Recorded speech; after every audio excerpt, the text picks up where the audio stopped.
Election result വന്നു. എന്താ അത് കാണിക്കുന്നത്? നമ്മൾ ഒന്നോ രണ്ടോ പ്രാവശ്യം തിരഞ്ഞെടുക്കപ്പെടുമ്പോൾ നമ്മൾ ജനങ്ങളുടെ ഹൃദയത്തിലാണ് സ്ഥാനം പിടിക്കേണ്ടത്. പല പ്രശ്നങ്ങളും വളരെ യുക്തിപൂർവം നാം പരിഹരിക്കണം. കാർഷിക സമരം അതിനിട കൊടുക്കരുത്. അവരുടെ നേതാക്കളുമായി സംസാരിച്ച് സമാധാനപൂർവ്വം അത് പരിഹരിക്കണം. നമ്മുടെ അന്വേഷണ ഏജൻസികളെ ആവശ്യമില്ലാതെ ഉപയോഗിക്കരുത്. പിന്നെ ഇന്ത്യ വിഭജന കാലത്ത് എൻ്റെ രാജ്യം ഇന്ത്യയാണ്, ഞാൻ മുസ്ലിം ആണെങ്കിലും എന്ന് പറഞ്ഞ കുറേ ജനങ്ങളുണ്ട്. അവരുടെ കുഞ്ഞുങ്ങളാണ് ഇന്നത്തെ മുസ്ലിം ജനങ്ങൾ. അവർ സാധാരണ മുസ്ലിങ്ങൾ, ഞാൻ ടെററിസ്റ്റുകളെയോ എക്സ്ട്രീമിസ്റ്റുകളെയോ അല്ല പറയുന്നത്, സാധാരണ മുസ്ലിങ്ങൾക്ക് അവർക്ക് അർഹതയുള്ളത് നൽകുക. അവരെ കൂടി നമ്മളുടെ ജനങ്ങളുടെ ആ പരിധിയിലേക്ക് കൊണ്ടുവരിക. അവരും നമ്മളുടെ പ്രജകളാണ് എന്ന് വിചാരിച്ച് വേണം ഓരോ രാജ്യത്തിൻ്റെയും തലവന്മാർ മുൻപോട്ട് പോകേണ്ടത്. ഒരിക്കലും നമുക്ക് വിഘടിച്ച് ഭരിക്കാൻ പറ്റില്ല. അത് ഒരു വശത്ത്. പിന്നെ നമ്മൾ ജനങ്ങൾക്ക് നൽകിയ ചില പ്രകടന പത്രികകളിലെ ചില വാഗ്ദാനങ്ങളുണ്ടല്ലോ, അത് പല നോർത്തേൺ സ്റ്റേറ്റുകളിലും അത് പരിഹരിക്കപ്പെട്ടിട്ടില്ല. വീടില്ലാത്തവരുണ്ട്,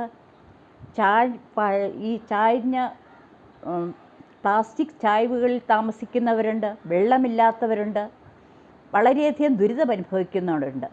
അവരെ നമ്മൾ മുന്നിൽ കാണുക, കോർപ്പറേറ്റ്സിനെ മാത്രമല്ല. അതാണ് ഒരു പാർട്ടിക്ക് പറ്റിയ അബദ്ധം. പിന്നെ കേരളത്തിലാണെങ്കിലോ ഏറ്റവും മഹത്തായ ഒരു കാര്യമാണ് കമ്മ്യൂണിസം. സോഷ്യലിസത്തിൻ്റെ മറ്റൊരു വശമാണ്.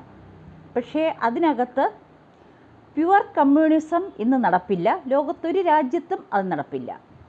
പക്ഷേ കമ്മ്യൂണിസം എന്ന് പറയുമ്പോൾ അതിനകത്ത് സാഹോദര്യവും അതുപോലെ സമഭാവനയും വേണം.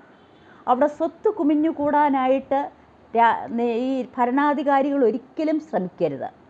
അവർക്ക് കുടുംബം പ്രജകളാണ്. അതനുസരിച്ച് ഭരിച്ചിരുന്നെങ്കിൽ നമ്മുടെ കേരളത്തിലെ തിരഞ്ഞെടുപ്പ് ഫലവും വേറൊരു രീതിയിലായേനെ. ഞാൻ ഇവിടെ ജയിച്ച സുരേഷ് ഗോപി ആദ്യമായി കേരളത്തിൽ ഒരു താമര വിരിയിച്ചു. താമര എന്നുള്ളതല്ല, അദ്ദേഹത്തിൻ്റെ പല പ്രവർത്തനങ്ങളും ജനങ്ങൾക്ക് വളരെയധികം പ്രയോജനകരമായിരുന്നു. വേണ്ടിടത്തോടിയെത്തുക എന്നുള്ളതാണ് സുരേഷ് ഗോപിയുടെ ഒരു പ്രവൃത്തിപഥം. അദ്ദേഹത്തെ ഞാൻ അഭിനന്ദിക്കുന്നു. ഒപ്പം ജയിച്ച എല്ലാ സ്ഥാനാർത്ഥികളെയും അഭിനന്ദിക്കുന്നു. ഇനിയെങ്കിലും നമുക്ക് നല്ല രാജ്യം കാണാം. എന്ന് വെച്ചാൽ ഒരു പാഠം പഠിച്ചു കഴിഞ്ഞാൽ ഇനിയെങ്കിലും നമുക്ക് ഭരണകർത്താക്കളിൽ നിന്നും നല്ലത് പ്രതീക്ഷിക്കാം എന്ന പ്രാർത്ഥനയോടെ നിർത്തുന്നു.